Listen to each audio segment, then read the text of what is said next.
Buenas tardes, de vuelta en Siempre Literatura, el espacio virtual de la ronda lectora de la librería Liliana Bodoc de la Facultad de Filosofía y Letras de la UNCUYO.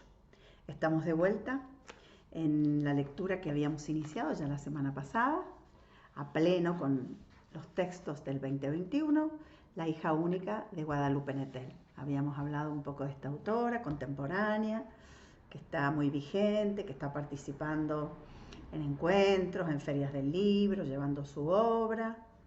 Habíamos comentado algo sobre La hija única, que era una historia verdadera que le ocurrió a una amiga de ella, que le sirvió como una gran excusa para habitar un espacio autobiográfico, esta nueva manera de narrar, sobre todo las mujeres, las escritoras, que si bien no se cuenta su propia historia y no se intenta hacer una crónica rigurosa de lo ocurrido, lo vivido viene como una emocionalidad, como una toma de conciencia y pregna y construye a su vez un escenario para una novela. En este caso es más, les cuento que creo que fue esta novela la que me disparó la temática, que al leerla me di cuenta que había un montón de maneras de sentir, de mirar, de dialogar con el tema de la maternidad en la actualidad, que no había una sola manera de maternar y de pensarlo.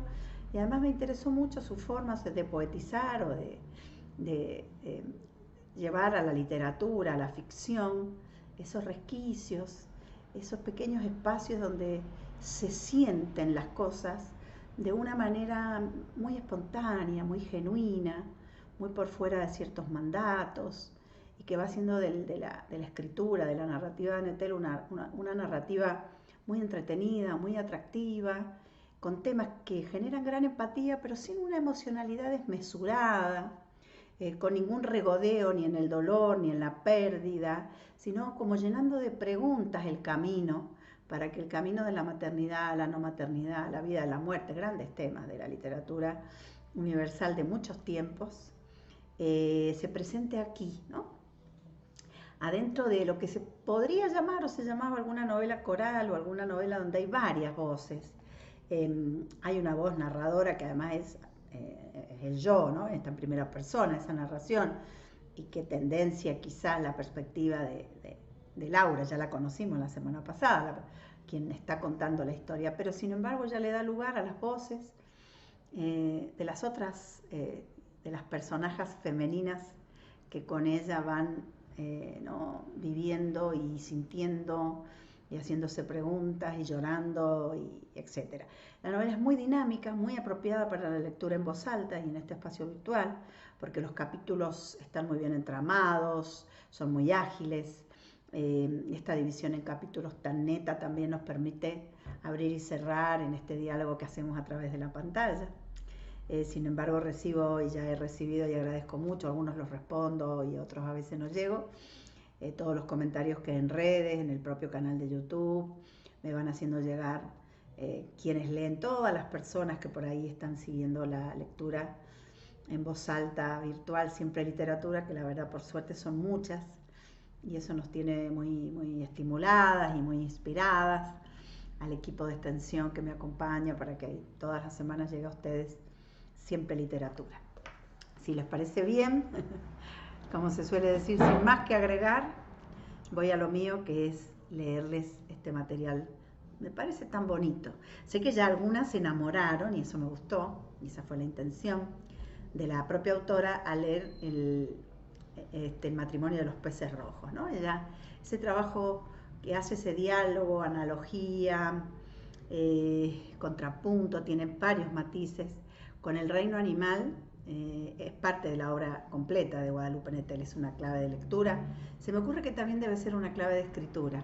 Cuando me la vuelva a encontrar por ahí en alguna de las festivales, como les conté que la encontré en Medellín, será una de las preguntas que me va a gustar hacer. Si ella siempre estuvo tan conectada con el mundo de los animales, y siempre los miró, los observó, más allá de lo científico, los miró como seres vivos para conocerlos, y de ahí vino la literatura, o si en realidad las ganas de contar ciertas cosas del reino de la humanidad, digamos, de los humanos, de los humanos y las humanas, sobre todo, porque ella sobre todo cuenta historia de las humanas, la llevó a entrar en ese código, ¿no? Con los peces, en ese caso, y con los animales en general. Vieron que una escritora que les menciono, que ya hemos leído en la ronda, que ha tenido mucha llegada, que ha sido Amélie Nothomb, la escritora belga de infancia japonesa, ella en realidad se ha pasado la vida mirando los pájaros. En realidad los pájaros son su vida y se va haciendo escritora en la medida que también se hace observadora y admiradora de las aves, ¿no? Así que a lo mejor Guadalupe Nettel también tiene un derrotero parecido. Capítulo 5 y arranco entonces. Durante los primeros meses que pasé en la Ciudad de México, cambié de un departamento a otro en busca de un lugar donde establecerme. No veía a casi nadie si no era por cuestiones académicas. Los domingos por la mañana desayunaba en casa de mi madre. Hablábamos de política, de novelas y de noticias publicadas en los diarios. La acompañaba a hacer la compra y no volvía a saber de ella hasta la semana siguiente. La mayoría de mis amistades no habían resistido la prueba de la distancia. Pensé en Alina muchas veces, aunque la echaba de menos me abstuve de buscarla. ¿De qué iba a hablar con ella? De métodos reproductivos de la Liga de la Leche. Ya está un poquito enojada, resentida, porque la amiga Alina ha dejado, ¿no?, ese grupo de mujeres que han decidido la no maternidad con coraje, con conciencia, siempre pagando los precios sociales que hay que pagar cuando una mujer se niega a cumplir lo que supuestamente es su función principal, que es la reproducción. Ya está un poquito así como, ¿no? Pero a ella ni mi silencio ni mi falta de entusiasmo le impidieron llamarme por teléfono todo lo que hiciera falta hasta que le contestara. Y fue gracias a su insistencia que seguimos en contacto, ¿no? Alina se ocupó de alimentar esa amistad. Siempre me ha intrigado la ansiedad que se apodera de quienes intentan concebir a cualquier precio. He visto gente despilfarrar fortunas, movilizando hospitales, recurriendo a bancos de esperma o subrogando vientres de desconocidas con tal de tener un hijo, mientras que otras preñadas por accidente lo vieron como una desgracia. Durante más de 6 meses, Alina hizo todo lo que estuvo en su poder para quedar encinta. Recurrió a varios doctores y a clínicas especializadas sin perder las esperanzas. Sometido a fuertes dosis hormonales, su cuerpo subía y bajaba de peso y sus estados de ánimo parecían sacudidos por una centrifugadora. Mientras esto sucedía, yo no dejaba de recordar los versos de Jepsum Milarepa, este es un poeta indio, acerca de la actitud de los seres humanos tratando de ser felices, se tiran de cabeza hacia su propio sufrimiento. Una vez agotados todos los recursos, no le quedó más remedio que resignarse a la infertilidad y regresar a su vida de siempre. Volvió a viajar por todo el mundo para asistir a ferias y a inauguraciones, acompañando a los artistas de la galería en la que trabajaba. También volvió a salir conmigo al teatro y a la cineteca para ver esas películas experimentales que tanto nos gustaban y que después solíamos comentar frente a un gin tonic o a una botella de vino tinto. Una tarde de domingo, particularmente opresiva, en la que luchaba por mantenerme despierta corrigiendo un artículo, Alina me llamó al celular. «Tengo una buena noticia», me dijo, «y quería que fueras tú la primera en saberla».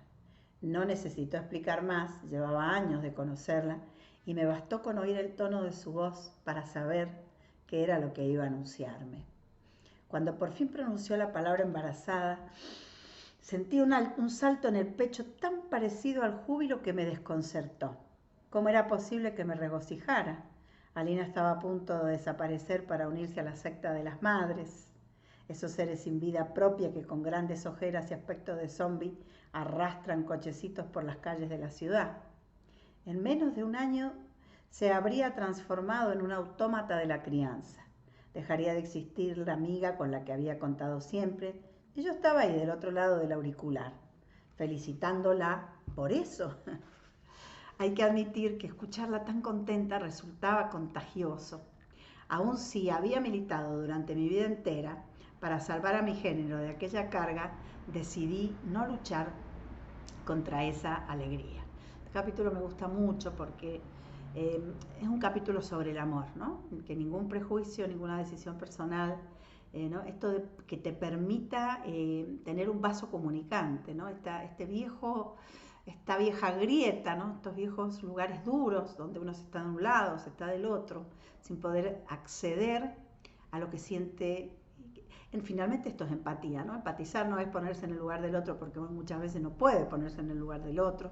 Esto es algo que se habla mucho en el caso de las mujeres que son abusadas, en el caso de las mujeres que pierden hijos, que uno dice, me quisiera poner en el lugar de ella, y está clara la limitación de que un sufrimiento tan extremo muchas veces no lo podemos imaginar, sentir, pero sí empatizar y además aceptar y no dejar de amar. Fíjense por dónde va esta llamada cuando ella dice la alegría de ella clausura cualquier tipo de debate, argumentación, y creo que esto me llevó a elegir la novela. La novela se va a poner en lugares bien problemáticos porque estas mujeres sienten de muchas maneras y no todas las maneras nos van a gustar, porque somos diferentes, porque hay distintos modos de asumir estos problemas como los que van a aparecer en la novela, y a la vez la aceptación de la otra va a lugares como espinosos, ¿no? Lugares controversiales la novela en ese sentido. Es bien una novela que provoca o que sacude mucha crítica, habla, ¿no?, de un famoso Paté Le Bourgeois, de provocar, ¿no?, de espantar a la moral burguesa, porque tanto Alina como Laura pertenecen a una cierta clase burguesa muy instruida, que hace posgrados, que viaja por el mundo, que nos trae, si se quiere, la obligación de que ese tipo de chicas, mujeres, jóvenes, tengan un modo de pensar, ¿no? Y cuando los personajes se escapan de cualquier estereotipo o previsión, y por eso hacen la novela tan atractiva, por ahí es como que decimos, o sea, nos disgustamos, creo, nos podemos disgustar. O al revés, podemos incluir a gente que hubiera pensado, yo con esas chicas no me entiendo.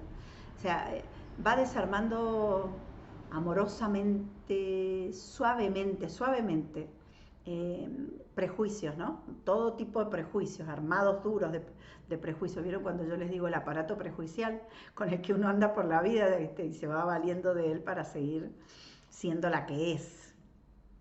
En ese sentido muy vital la literatura de Nettel, porque interpela las costumbres cotidianas. ¿Se acuerdan cuando algunas me acompañaron a leer a la premio Nobel, a Alice Munro, la canadiense? Ella decía, su obra no va a ningún lado más que a tratar de desestabilizar las costumbres, que es de lo más duro que tenemos, lo más pesado que nos toca cambiar, y lo que es más conservador por naturaleza, las costumbres que hemos tenido siempre, ¿no? Y que son aquellas que uno reproduce mucho. ¿Se acuerdan que cuando leíamos a Alice Munro, ya decía, me inspiré mucho o leí mucho a Chekhov, ¿no? Anton Chekhov, un autor ruso de finales del 19, que va mostrando, sobre todo en su teatro, todo lo que una aristocracia ya venida menos, que casi no tiene nada de lo que era, sin embargo reproduce las costumbres, y las costumbres se van transformando en algo que penetra y que te impide cambiar. Bueno, acá Nettel la siento muy cercana en eso a Munro, porque tiene mucho sentido del humor también, y eso le permite a ella atravesar e invitarnos a atravesar, a quienes leemos con ella, a lugares hasta tabú a veces, ¿no? También hablamos un poquito de eso en la propia ronda cuando hablamos de La Vegetariana, cuando leímos La Vegetariana de Han Kang a finales del 2020. Cómo atravesar este tipo de dolores que generalmente son tabúes, son las cosas de las que no se quiere hablar y de las que tradicionalmente está prohibido hablar para mantener las buenas costumbres, la reproducción de la vida, el salir adelante, el progresar, el no distraerse del rumbo, del sendero, todo eso. Capítulo 6. Ayer por la tarde el niño que vive en el departamento de junto tuvo una nueva crisis. Me había sentado en el balcón que da al patio interior del edificio con un té de menta y una novela de Mircea Cartarescu, a quien me he aficionado en los últimos meses. La novela cuenta la vida de un profesor en una escuela de Bucarest, donde hay una incontenible epidemia de piojos. Mientras trataba de imaginar los pasillos de la escuela comunista y a juzgar por el relato bastante lúgubre de los años 70, Escuché que golpeaban la pared con algo que parecía ser un objeto pesado. Hay un par de películas, ¿no? Nos pueden servir para ver ese clima que ella, del que ella está un poco está metida cuando está leyendo la novela, y de pronto la realidad de los golpes del niño en la pared se conectan con ese sentir literario, con esa ficción y con esta realidad del personaje, que para nosotros son dos realidades ficcionales. Lindo eso, ¿no? Y luego vinieron los gritos de siempre. Sáquenme, por favor, sáquenme de esta puta cabeza, vociferaba mientras los golpes se volvían más y más fuertes. Odio esta mierda de vida, quiero salir de aquí. Me pregunté si el objeto pesado, aquella que parecía una bola de boliche o un cenicero de vidrio, no era en realidad el cráneo que el niño quería reventar. Me pregunté también si mi vecino tenía ese carácter desde su nacimiento o si había sufrido algún tipo de maltrato que lo hubiera dañado para siempre. ¿Ves que le digo? Hay una suerte de humor frente a cosas muy crudas, como que un niño, un vecino, se esté dando contra la cabeza contra la pared con un enojo y con esta diciendo cosas tan que parecieran de adulto, ¿no? Que se está quejando de la vida. Me dije que un niño de esa edad no tiene un vocabulario así, a menos que se lo enseñen en casa. Atrás, como si viniera de otra habitación, o por lo menos de unos metros más allá, se oía la voz también aguda de su madre. «Ya, Nico», le ordenaba sin mucha convicción, «deja de hacer eso». ¿Qué pasaba por la mente de aquella mujer? ¿Se sentía de alguna manera responsable del cabreo permanente de su hijo? ¿Trataba al menos de remediarlo? A diferencia del niño, a quien no he visto jamás, a ella sí la conozco. O mejor dicho, me la he cruzado un par de veces en la entrada del edificio, donde suele fumar por las noches, mientras habla por el celular, con esa voz aniñada que la caracteriza. Es delgada, nerviosa, y casi siempre va vestida con ropa deportiva. La única parte de su aspecto que parece cuidar son sus uñas. Las lleva cortas, a veces pintadas de rojo y otras de negro. Casi siempre combinan con el color de sus labios. Al escuchar la apatía con la que se involucraba en la crisis del niño, me dije que muy probablemente se había resignado a vivir así el resto de su vida. Ese niño era el único hijo de aquella mujer sin pareja que, especulaba yo, ni siquiera lo había deseado. Dicen que la violencia se propaga y que basta presenciar una escena así, incluso auditivamente, para que nuestro cerebro se sintonice con ella. Al cabo de unos minutos yo también estaba alterada y con ganas de golpear el muro. Que mis vecinos me impusieran un espectáculo así me parecía una inmensa falta de respeto. Por un momento pensé en tocarles la puerta para exigir que detuvieran de inmediato aquel escándalo. Pero luego me dije que mi visita no haría sino empeorar las cosas. Ella trabaja en una respiración antes de ser generadora de mayor violencia. En eso la novela es muy interesante, lo van a ir sintiendo. En el momento en que cualquiera golpearía la puerta, insultaría, saldría del auto a gritar, iría a la puerta del vecino, le tiraría la puerta abajo, no sé, todas esas costumbres, como les decía de Munro, Guadalupe Nettel, a través de Laura y varios de los personajes, porque ya la mamá de Lila del matrimonio de los peces rojos también fue entrando por esos resquicios, ¿no? Por esas hendiduras, y evitó llegar a lugares más violentos, a pesar de que ella tiraba los platos, ¿se acuerdan? O sea, es como muestra esa violencia y a su vez busca que el personaje que ella quiere acompañar se pueda retirar de esos lugares de violencia. Así que acá también lo hace. Cuando está por ir al departamento de al lado a armarla, dice esta frase que es la que quiero volver a leer para que un poco un tutor de por dónde va el personaje psicológicamente o cómo está descrito el personaje. Pero luego me dije que mi visita no haría sino empeorar las cosas. Quizá la única forma que encontraría esa mujer para callar a su hijo sería dar una paliza. Sentí lástima por él y eso mitigó la rabia que me invadía. Decidí no protestar, al menos esta vez, y salí de casa para no seguir escuchando. Capítulo 7. Tiene capítulos más activos, o donde hay más trama, porque hay más hechos que van ocurriendo, y algunos capítulos como más reflexivos, que van trayendo la filosofía de vida, parecido como funcionó para los peces rojos, por eso se los leía al principio, para que ustedes tengan ahí como una matriz de escritura que la autora despliega, en este caso, en la novela. Un embarazo cambia mucho, acá está el capítulo 7, perdón, que como les digo empieza un poco más reflexivamente.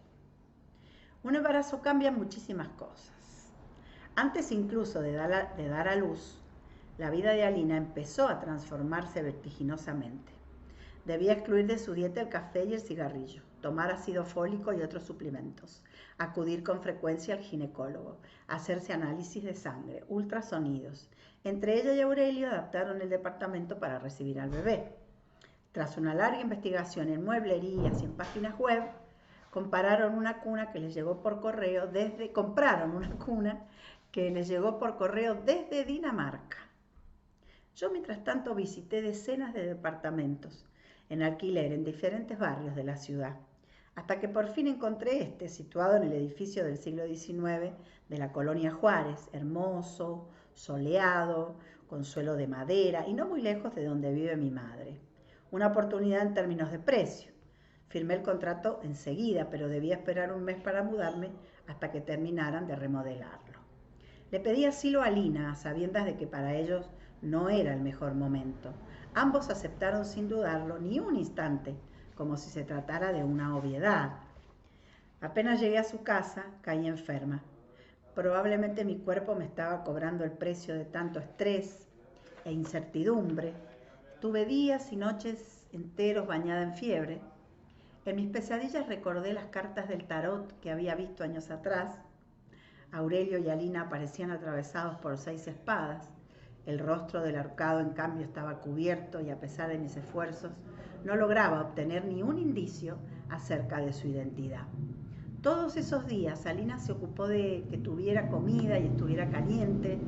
Poco a poco la fiebre fue cediendo.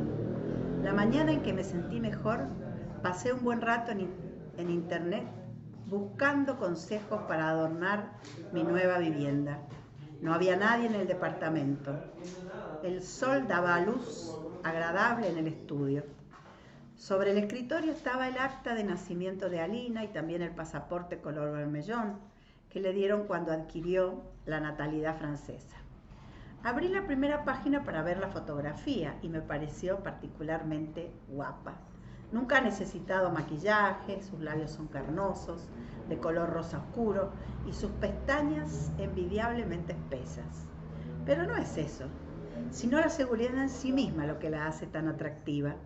Luego levanté el acta, leí la fecha, la hora y el lugar de nacimiento, sintiendo cómo se despertaban en mí las ganas de volver a la adivinación. Llevada por ese impulso, salí de la página de muebles y abrí un sitio de astrología para averiguar si en su carta astral aparecía algo que explicara la tirada espantosa de aquella noche. Metí sus señas. En unos cuantos segundos averigüé su signo, su ascendente, que ya conocía, pero también otros datos que hablaban de una crisis muy importante. El sol en la casa 8 indicaba graves problemas de salud o existenciales a la mitad de su vida, mientras que Saturno, la 9, indicaba un reto inimaginable.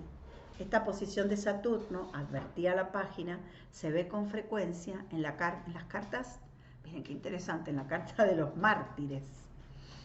Cuanto más queremos a una persona, más frágiles y más inseguros nos sentimos a causa de esta.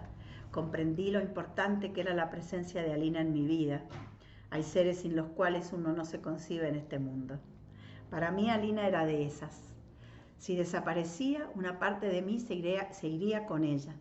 Cerré el programa con desazón y me prometí no volver a husmear en el destino de mi amiga.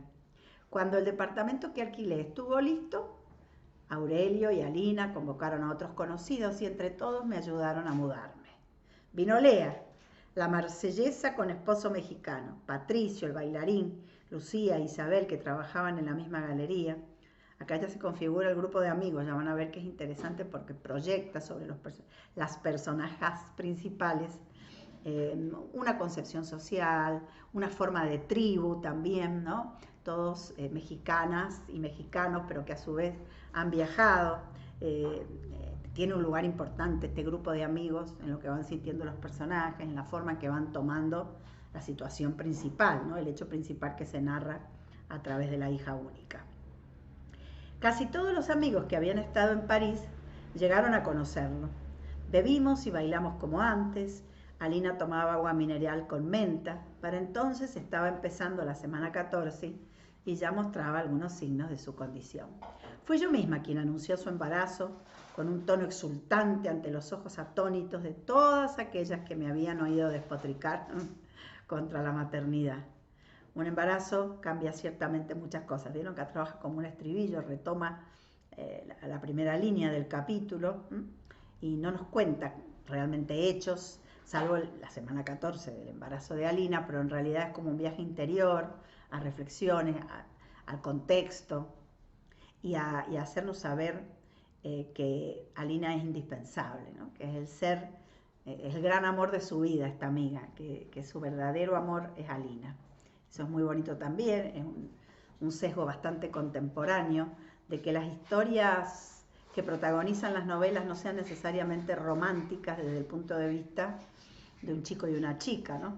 Sino que hay otros amores. Ustedes me han acompañado en la ronda el año pasado y el anteaño también, a reconocer y a ver cómo esta nueva novela del siglo XXI está más interesada en esos otros amores que en la típica historia de romance de pareja heterosexual, heteronormada, ¿no? O sea, el gran amor de la novela probablemente sea este amor de Laura por Alina.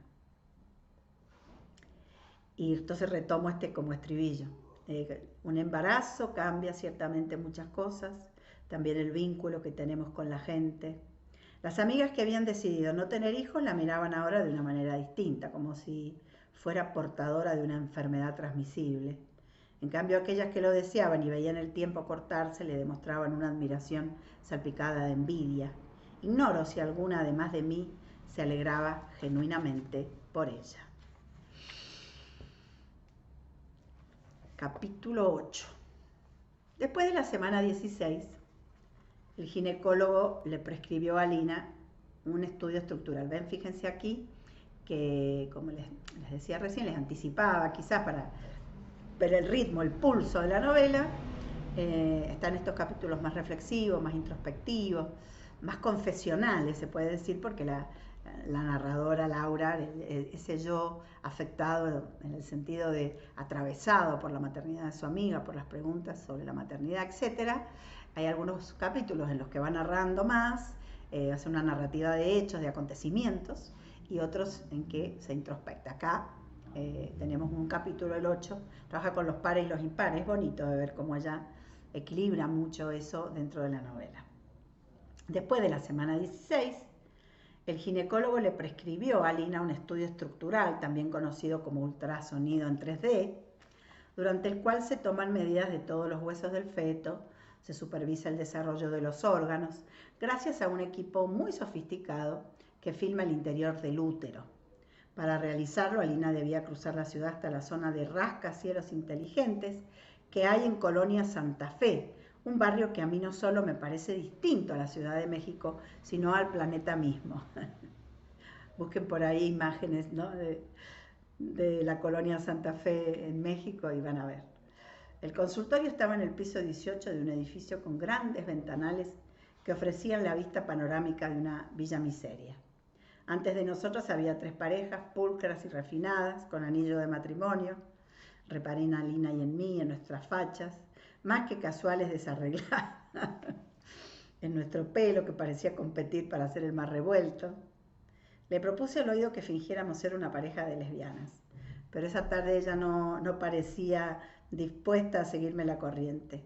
Vi que estaba nerviosa. En esa consulta le darían mucha información importante acerca de su bebé. No tenía ánimo para juegos provocadores.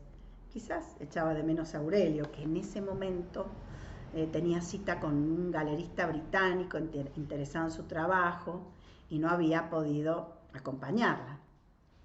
La secretaria pronunció el nombre y el apellido de Alina y nos hizo entrar al consultorio. Una vez dentro, nos atendió una mujer mayor con acento uruguayo y el trato cálido que tienen las mujeres del Cono Sur. Le explicó que durante el análisis tomarían las medidas de todos los órganos de su bebé, la distancia entre las vértebras cervicales, la frecuencia cardíaca y finalmente anunciarían el sexo. El aparato en efecto se veía nuevo y muy sofisticado. Mientras Alina se ponía la bata en el baño, miré por la ventana hacia la ciudad perdida, pensé en las madres que diariamente parían en aquel lugar sin acceso a casi ningún servicio médico, si acaso a la clínica del barrio. El sexo del niño, así como su estado de salud, se lo informaban el día de su nacimiento. Acá ella interpone, ¿no? Hace una intersección con otra novela, ¿no? Una novela de problemas sociales no burgueses. Interesante, una plana de escritoras. También les he anunciado este año a Ana Istarú con Baby Boom en el Paraíso, y algunas que me acompañaron en el teatro que están siguiendo la ronda ya la escucharon. Estas mujeres burguesas a cargo de sus privilegios de clase y a cargo de cuáles son los problemas que se proyectan en una burguesa a la hora de la maternidad, y a la vez siempre esa sensación, esa responsabilidad social, sabiendo que hay tantas madres que están a la intemperie con su maternidad, ¿no? Que no hay nadie que las acompañe y que por lo tanto tiene otros conflictos bien diferentes, y por eso la maternidad no puede universalizarse en ningún caso, y estos momentos también Laura está a cargo de eso, ¿no? Lo ve, lo siente, lo empatiza, le importa, un personaje bien interesante. Nos vamos encariñando, me parece, ¿no? Y son también muy distintas en sus formas de sentir, Laura y Alina. Entonces la novela tiene un muy buen contrapunto de sentires, de variables a la hora de asumir estas problemáticas. Pasamos por fin a la sala del escáner. La médica esparció un gel sobre el abdomen desnudo de mi amiga y luego se dedicó a deslizar un aparato blanco con forma de regadera portátil. De repente, en el silencio del cuarto, irrumpió el golpeteo atropellado de unos latidos cardíacos. Mentiría si dijera que no me emocioné al oírlos. Luego la imagen de un feto naranja oscuro, increíblemente bien formado, apareció en la pantalla. Se veía incluso su cara, con labios tan prominentes como los de su madre, ojos grandes y una nariz respingada. Mientras escribía los datos que arrojaba la pantalla, la doctora los iba anunciando en voz alta con su acento uruguayo. Creo que aquí, y bueno, generación a generación, la experiencia de la maternidad intrauterina tiene muchas diferencias, ¿no? Y también en cuanto a esto de las ecografías, de conocer cosas por anticipado, a diferencia de las mujeres que nos embarazábamos y, bueno, 9 meses después de alguna forma dábamos a luz y ahí empezaban a pasar otras cosas, ¿no? Entonces, esto también interesa a la autora para poder hacer una sintonía fina, un pulido absoluto de todas las maneras que tiene la maternidad, de cómo la maternidad es una construcción epocal, que cada época, cada tecnología va dando una experiencia a la maternidad, que se mantiene, ¿no?, en los mensajes genéticos, filogenéticos, biológicos, todo lo que son los entornos sociales, los entornos familiares, bueno, por supuesto, como dijimos al principio, la clase, y todo eso como va haciendo de cada maternidad una maternidad, singularizando, individuando la maternidad, ¿no? Y no dando por sentado nada, estos discursos patriarcales y obligatorios, la maternidad es el mejor momento de la mujer, la maternidad, estar embarazada es el mejor momento de la vida, etcétera, etcétera, etcétera. Ahora pareciera sencillo, puesto que está en los medios, en la ciencia, en las luchas feministas, en las activistas, en las médicas, nutricionistas que están mirando esto de otra manera, pero indudablemente a nosotras nos dispara muchos sentires por lo vivido, ¿no?, por las experiencias que a lo largo de la vida hemos ido acumulando, viendo, sintiendo, en ronda, en círculo de mujeres siempre, ¿no? Y acá por fin habla la ecógrafa. El corazón late perfectamente. Los pulmones y el hígado se distinguen bien y se están formando como corresponden. El cerebro está ligeramente más pequeño que los demás órganos, pero eso es algo habitual. Se trata del último en el desarrollo intrauterino, dijo la doctora. Lo importante es que vaya creciendo proporcionalmente al resto del cuerpo. Sugiero que vuelvas en un par de meses para supervisarlo. La distancia entre vértebras cervicales está conforme a la norma. Esto es muy importante para ayudar a descartar el síndrome de Down. Alina y yo respiramos aliviadas. Para terminar dijo, va a ser niña. Aquí se ve muy claramente la forma de su vulva. La cara de Alina se iluminó, aunque nunca lo había dicho en voz alta. Ambas sabíamos que lo había estado deseando. Se va a llamar Inés, me anunció, y yo aprobé de inmediato ese nombre de poeta feminista. Alina entró al baño para vestirse de nuevo, mientras yo regresaba a la salita de espera. Será niña, pensé, mientras pasaban por mi mente los peligros que eso implica en un país como el nuestro. Una celebración que se viene abajo al pensar la historia de las niñas. Ustedes se acordarán también que leímos el año pasado lo que pasaba en Balún Canal, ¿no? A raíz de la niña, que sabía que su mamá no deseaba que fuera niña y que prefería que muriera la niña y no el varón, pero no porque quisiera uno más que el otro, sino porque sabía la vida que le esperaba siendo niña. Todavía en una generación como esta, donde ya las jóvenes tienen a su cargo otras posibilidades, igualmente se resquebraja un poco esa felicidad plena, es menos plena al pensar la vida que podrá tener la niña. Recorrí de arriba abajo a las dos parejas que esperaban sentadas en el sofá. Las señoras llevaban maquillaje y el pelo acicalado por la secadora, mientras que sus maridos usaban corbata. Todos descubrirían esa mañana el sexo de sus hijos. Saldrían de aquel consultorio con una respuesta, pero también con una misión. Comprarle a su progenie ropa azul o rosa. Llenar su cuarto de objetos muy bien elegidos, un camión de bomberos, una casa de muñecas, y machacarles durante toda la infancia, que deberían comportarse de cierta manera, no abrir demasiado las piernas, no llorar aunque los humillaran. Y el nombre, por supuesto, nomen es omen, decían los antiguos. Cuántas expectativas, cuántas cosas implícitas en Inés, pero también en Manuel, en Elena, en Alejandro. Mientras observaba, me imagino los nombres y las situaciones de nombre, no esto de nombrar, que tendrán los otros papás y las otras mamás que están ahí en la sala de espera. Mientras observaba a esa gente, me pregunté cómo sería nuestro mundo si en vez de nombres así nos asignaran conjuntos de letras, imágenes como nubes sobre el lago o brasa en el fuego, ¿no? ¿Se acuerdan? Los nombres originarios de América, ¿no?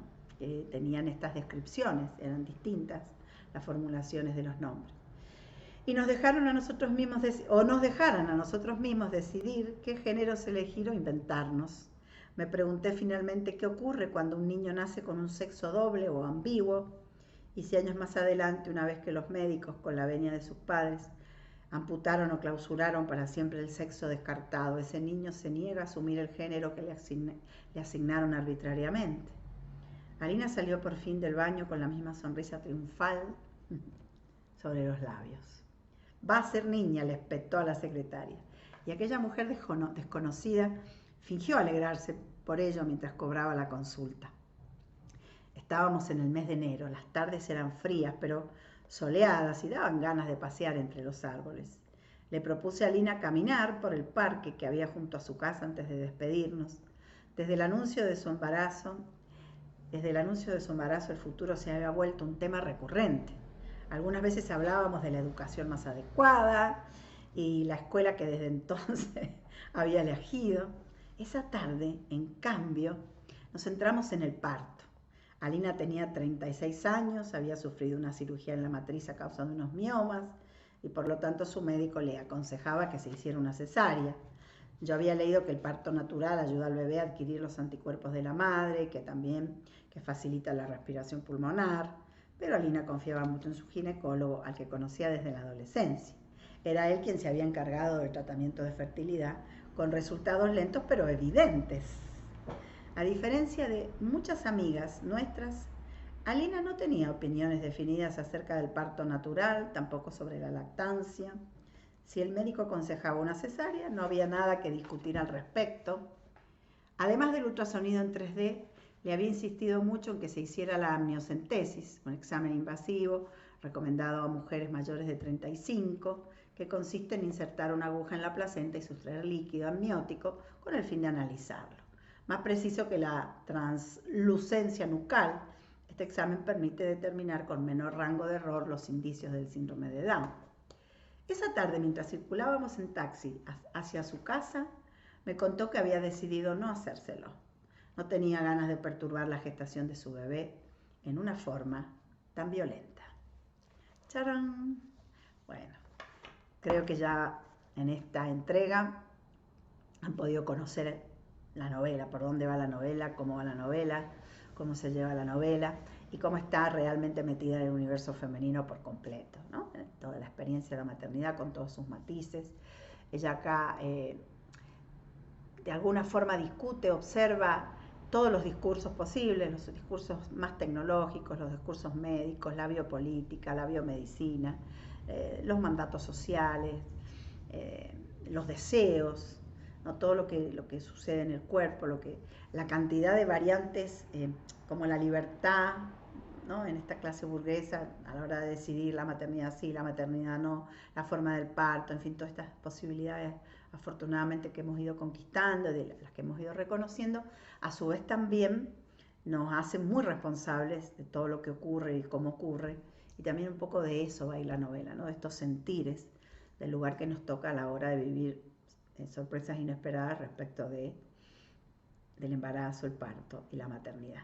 Bueno, yo lo he disfrutado mucho, espero que ustedes también, así es que me despido por hoy en Siempre Literatura, la ronda lectora virtual de la librería Liliana Bodoc de la Facultad de Filosofía y Letras de la UNCUYO. Espero sus comentarios y les agradezco muchísimo siempre la fidelidad y acompañarnos en esto de escuchar, leer y estar aquí.